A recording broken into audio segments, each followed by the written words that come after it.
নমস্কার বন্ধুরা, আবারও চলে এলাম একটি নতুন ভিডিও করতে। আজ দেখাবো পেঁয়াজ কীভাবে উৎপাদন করা হয়। প্রথমে বাজার থেকে পেঁয়াজের বীজ কিনে এনে সেগুলি সুন্দর করে বীজ দিয়েছি। তো আপনাদের দেখাবো আর বলবো কিভাবে বীজগুলো হয়েছে, চারা হরিয়ে গজিয়েছে সুন্দর, সেগুলো আসুন দেখে নিন।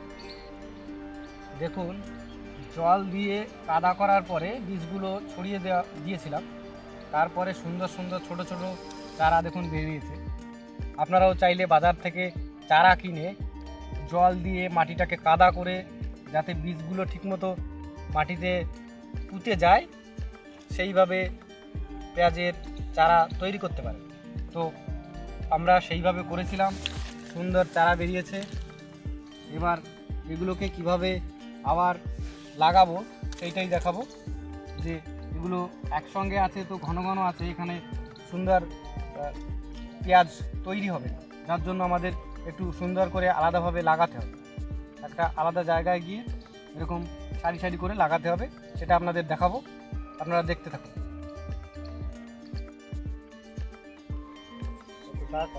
দেখছি ভালো দেবে সেরকম বানাতে হবে।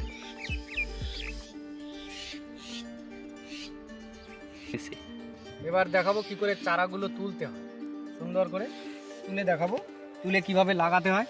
একদম দেখতে থাকুন, ভালো লাগলে লাইক করবেন।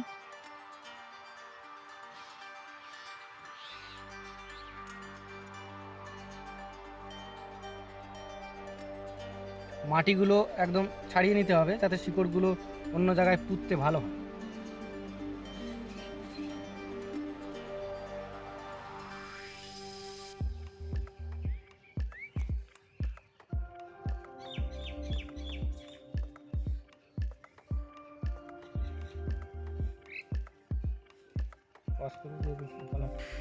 দেখুন, একই সঙ্গে পটলের সঙ্গে আমরা পেঁয়াজটাও একই জমিতে তৈরি করে দেখাবো, যাতে দুটোই, এখন পটলটা হবে না তার জন্য পেঁয়াজটা লাগিয়ে আপনাদের দেখাচ্ছি। এইভাবে এটা দিয়ে গর্ত করে নেব, যাতে এখানে চারাটাকে ঢুকিয়ে দেবো, বাস। তাতেই জল দিলে ও ঠিক নিচে বড় পেঁয়াজ তৈরি হবে, যেটা আপনারা বাজার থেকে কিনে থাকেন, একদম বড় বড় পেঁয়াজ হবে। ও ঠিক মতো সার জল পেলেই বড় হবে। এইভাবে সারি সারি লাগিয়ে দেবো।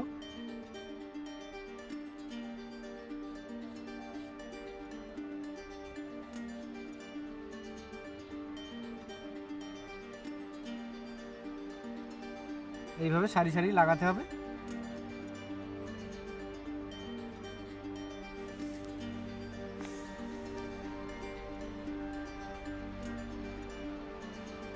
লাগানোর পরে এগুলোতে জল দিলে এরা নতুন শিকড় ছাড়বে এবং বড় বড় পেঁয়াজ তৈরি হবে।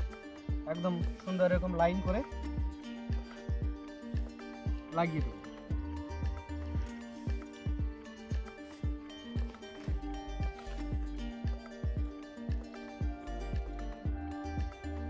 তো লাগানোর পরে জল দিয়েছি, এগুলো সুন্দর শিকড় ছেড়েছে এবং দেখুন সতেজ হয়ে উঠেছে। এগুলো আর একটু, এগুলো ছোট আছে, আর এগুলো দেখুন আস্তে আস্তে বুঝে আসুন, এগুলো একটু বড় হয়েছে। এগুলো আর একটু আগে লাগানো, এদিকে একদম বড় বড় হয়ে গেছে,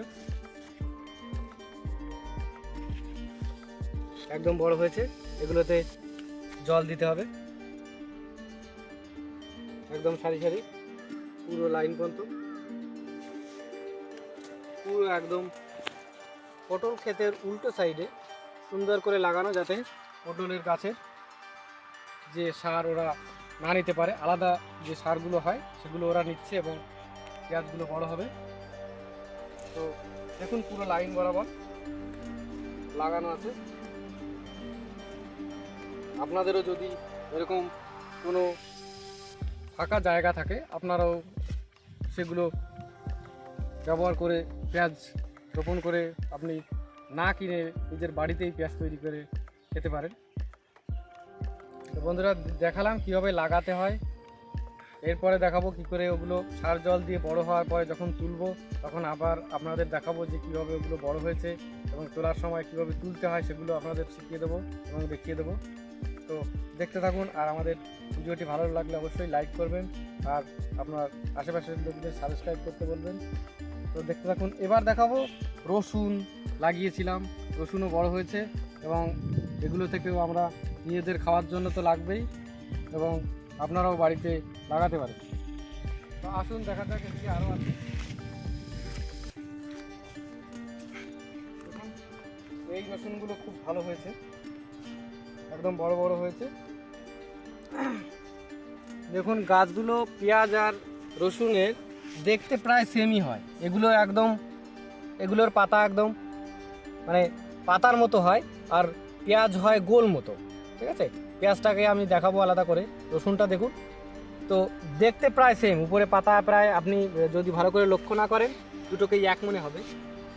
তা সেটাই আমি বোঝানোর জন্য দেখাচ্ছি যে এই পাতাটা পাতার মতো চেরা হয়, ঠিক আছে। এটা রসুনের গাছ। তো পেঁয়াজের পার্থক্যটাও আমি দেখাবো। আর কালি তো পেঁয়াজের কালি আপনারা অবশ্যই খেয়েছেন আর দেখেছেন পেঁয়াজের কালি কেমন গোল মতো হয়, এইটা হচ্ছে তফাৎ পেঁয়াজ আর রসুনের। আর একটা তফাৎ হচ্ছে রসুনের ফুল ফল হয় না, উপরে এরকম ফুল হয়, পেঁয়াজের ফুল হয় রসুনের ফুল হয় না, এই হচ্ছে আরেকটি তফাৎ। এর রসুনের কোনো ফুল হয় না। আর রসুনের আর একটা পার্থক্য হচ্ছে রসুনটা নিচেই হয় কিন্তু দেখতে সাদা হয়, নিচেই হবে। আর পেঁয়াজ লাল রঙের হয়, সেটা আপনারা জানেন। তো পেঁয়াজটাকে আরেকটু ভালো করে দেখাবো যে কি করে পেঁয়াজের পাতাটা কেমন হয়। চলুন ওই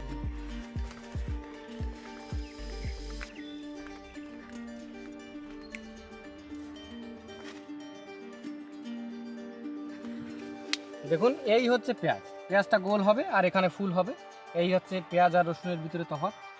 পেঁয়াজটা নিচেরটা দেখতে গোল মতো হবে, লাল হবে, আর রসুনটা সাদা হয়, আপনারা সকলেই জানেন। আর এখান থেকে যখন বড় হবে একদম ফুল হবে, সাদা ফুল ফুল দেখতে হবে, তখনও আপনাদের দেখাবো। আর কিছুদিন বড় হলেই এখানে দেখতে হবে আর তখনও ভিডিও করব। তো একই সঙ্গে প্রায় দুটো এদের তোলা হবে, তো তখন আমরা আলাদা করে আবার দেখাবো যে এদের কোনটার ফুল হয়েছে আর কোনটার হয়নি। পেঁয়াজ আর রসুনের তফাৎটা আপনারা তখন আরও ভালো করে বুঝতে পারবেন। তো আমাদের এই ধরনের ভিডিও দেখতে হলে অবশ্যই আমাদের চ্যানেলটি লাইক করুন, সাবস্ক্রাইব করুন, বেল আইকনটি প্রেস করে রাখুন যাতে আমাদের ভিডিও সবার আগে আপনার কাছে পৌঁছে যায়। নমস্কার বন্ধুরা, আবারও দেখা হবে, ততদিন সুস্থ থাকুন, ভালো থাকুন, জয় হিন্দ।